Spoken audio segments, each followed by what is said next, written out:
श्रीमद्भागवत महापुराण चतुर्थ स्कंद अध्याय 19।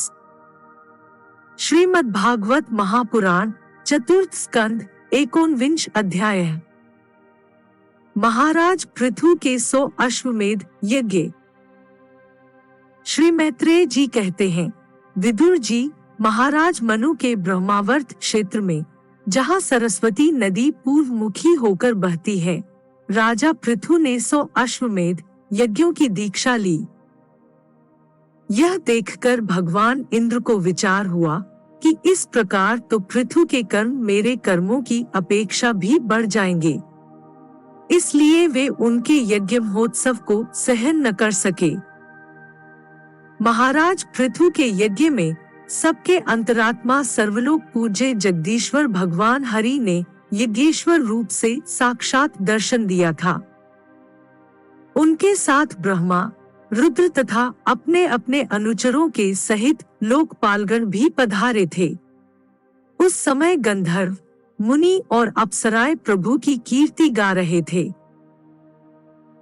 सिद्ध, विद्याधर, दैत्य, दानव, यक्ष, सुनंदनंदादि भगवान के प्रमुख पार्षद और जो सर्वदा भगवान की सेवा के लिए उत्सुक रहते हैं, वे कपिल, नारद, दत्तात्रेय एवं सनकादि योगेश्वर भी उनके साथ आए थे।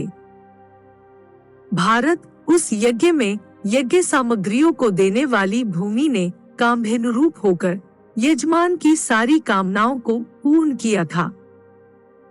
नदियां दाख और ईख आदि सब प्रकार के रसों को बहा लाती थीं, तथा जिनके मधु चूता रहता था, ऐसे बड़े बड़े वृक्ष दूध, दही, अन्न और घृत आदि तरह तरह की सामग्रियों समर्पण करते थे। समुद्र बहुत सी रत्न राशियां, पर्वत भक्ष, भोज्य, चोष और लेह, 4 प्रकार के अन्न तथा लोकपालों के सहित संपूर्ण लोक तरह तरह के उपहार उन्हें समर्पण करते थे।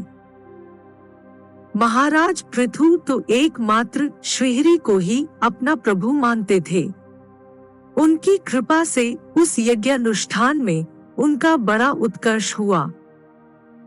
किंतु यह बात देवराज इंद्र को सहन न हुई और उन्होंने उसमें विघ्न डालने की भी चेष्टा की। जिस समय महाराज पृथु अंतिम यज्ञ द्वारा भगवान यज्ञपति की आराधना कर रहे थे, इंद्र ने ईर्ष्यावश गुप्त रूप से उनके यज्ञ का घोड़ा हार लिया। इंद्र ने अपनी रक्षा के लिए कवच रूप से पाखंड वेश धारण कर लिया था, जो अधर्म में धर्म का भ्रम उत्पन्न करने वाला है, जिसका आश्रय लेकर पापी पुरुष भी धर्मात्मा सा जान पड़ता है। इस वेश में वे घोड़े को लिए बड़ी शीघ्रता से आकाश मार्ग से जा रहे थे कि उन पर भगवान अत्रि की दृष्टि पड़ गई।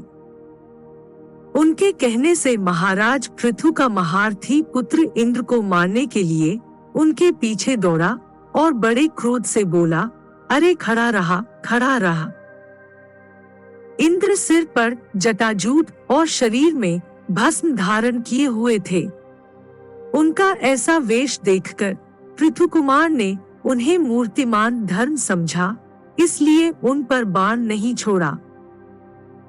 जब वह इंद्र पर वार किए बिना ही लौट आया, तब महर्षि अत्रि ने पुनः उसे इंद्र को मारने के लिए आज्ञा दी। वत्स, इस देवताधम इंद्र ने तुम्हारे यज्ञ में विघ्न डाला है, तुम इसे मार डालो। अत्रि मुनि के इस प्रकार उत्साहित करने पर पृथु कुमार क्रोध में भर गया। इंद्र बड़ी तेजी से आकाश में जा रहे थे। उनके पीछे वह इस प्रकार दौड़ा जैसे रावण के पीछे जटायु। स्वर्गपति इंद्र उसे पीछे आते देख उस वेश और घोड़े को छोड़कर वहीं अंतर्धान हो गए और वह वीर अपना यज्ञपशु लेकर पिता की यज्ञशाला में लौट आया। शक्तिशाली विदुर जी, उसके इस अद्भुत पराक्रम को देखकर महर्षियों ने उसका नाम विजिताश्व रखा। यज्ञपशु को चशाल और यूप में बांध दिया गया था। शक्तिशाली इंद्र ने घोर अंधकार फैला दिया और उसी में छिपकर वे फिर उस घोड़े को उसकी सोने की जंजीर समेत ले गए। अत्रि मुनि ने फिर उन्हें आकाश में तेजी से जाते दिखा दिया, किंतु उनके पास कपाल और खटवांग देखकर पृथुपुत्र ने उनके मार्ग में कोई बाधा न डाली। तब अत्रि ने राजकुमार को फिर उकसाया और उसने गुस्से में भरकर इंद्र को लक्ष्य बनाकर अपना बाण चढ़ाया। यह देखते ही देवराज उस वेश और घोड़ों को छोड़कर वहीं अंतर्धान हो गए। वीर विजिताश्व अपना घोड़ा लेकर पिता की यज्ञशाला में लौट गया। तब से इंद्र के उस निंदित वेश को मंदबुद्धि पुरुषों ने ग्रहण कर लिया। इंद्र ने अश्वहरण की इच्छा से जो रूप धारण किए थे, वे पाप के खंड होने के कारण पाखंड कहलाए। यहाँ खंड शब्द चिन्ह का वाचक है। इस प्रकार पृथु के यज्ञ का विध्वंस करने के लिए यज्ञपशु चुराते समय इंद्र ने जिन्हें कई बार ग्रहण करके त्यागा था, उन नग्न, रक्तांबर तथा कापालिक आदि पाखंडपूर्ण आचारों में मनुष्यों की बुद्धि प्रायः मोहित हो जाती है, क्योंकि ये नास्तिक मत देखने में सुंदर हैं और बड़ी बड़ी युक्तियों से अपने पक्ष का समर्थन करते हैं। वास्तव में उपधर्म मात्र हैं। लोग भ्रमश धर्म मानकर उनमें आसक्त हो जाते हैं। इंद्र की इस कुचाल का पता लगने पर परम पराक्रमी महाराज पृथु को बड़ा क्रोध हुआ। उन्होंने अपना धनुष उठाकर उस पर बाण चढ़ाया। उस समय क्रोधावेश के कारण उनकी ओर देखा नहीं जाता था। जब ऋत्विजों ने देखा कि असह्य पराक्रमी महाराज पृथु इंद्र का वध करने को तैयार हैं, तब उन्हें रोकते हुए कहा, राजन, आप तो बड़े बुद्धिमान हैं। यज्ञ दीक्षा ले लेने पर शास्त्र विहित यज्ञपशु को छोड़कर और किसी का वध करना उचित नहीं है। इस यज्ञ कार्य में विघ्न डालने वाला आपका शत्रु इंद्र तो आपके सुयश से ही ईर्ष्यावश निस्तेज हो रहा है। हम अमोघ आवाहन मंत्रों द्वारा उसे यहीं बुला लेते हैं और बलात् अग्नि में हवन किए देते हैं। विदुर जी, यजमान से इस प्रकार सलाह करके उसके याजकों ने क्रोध पूर्वक इंद्र का आवाहन किया।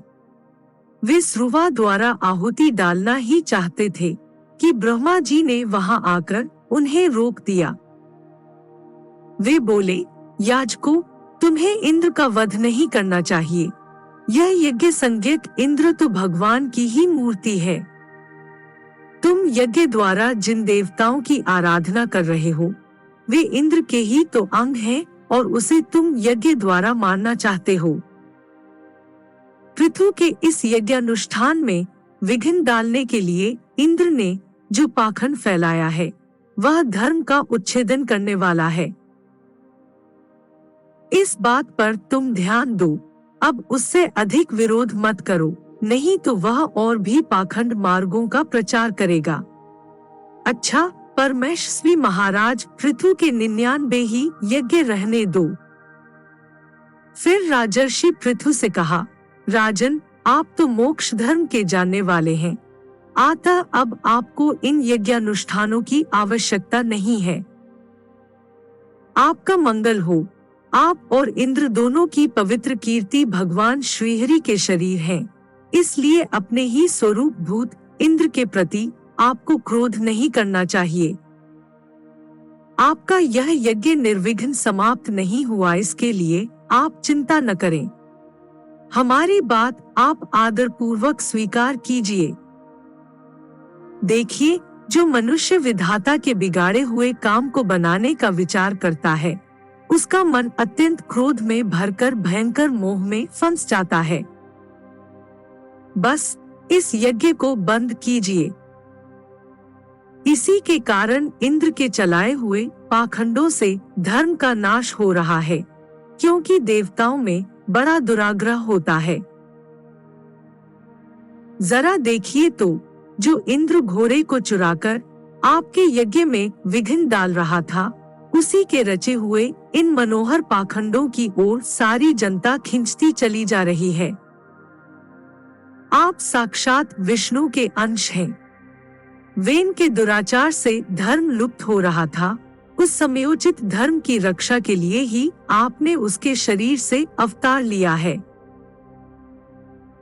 अतः प्रजापालक पृथु जी, अपने इस अवतार का उद्देश्य विचार कर आप भृगु आदि विश्वचेता मुनीश्वरों का संकल्प पूर्ण कीजिए। यह प्रचंड पाखंड पथरू इंद्र की माया अधर्म की जननी है। आप इसे नष्ट कर डालिए। श्री मैत्रेय जी कहते हैं, लोग गुरु भगवान ब्रह्मा जी के इस प्रकार समझाने पर प्रबल पराक्रमी महाराज पृथु ने यज्ञ का आग्रह छोड़ दिया और इंद्र के साथ प्रीति पूर्वक संधि भी कर ली। इसके पश्चात जब वे यज्ञांत स्नान करके निवृत्त हुए, तब उनके यज्ञों से तृप्त हुए देवताओं ने उन्हें अभीष्ट वर दिए। आदिराज पृथु ने अत्यंत श्रद्धा पूर्वक ब्राह्मणों को दक्षिणाएं दी तथा ब्राह्मणों ने उनके सत्कार से संतुष्ट होकर उन्हें अमोघ आशीर्वाद दिए। वे कहने लगे, महाबाहो, आपके बुलाने से जो पितर, देवता, ऋषि और मनुष्यादि आए थे, उन सभी का आपने दानमान से खूब सत्कार किया।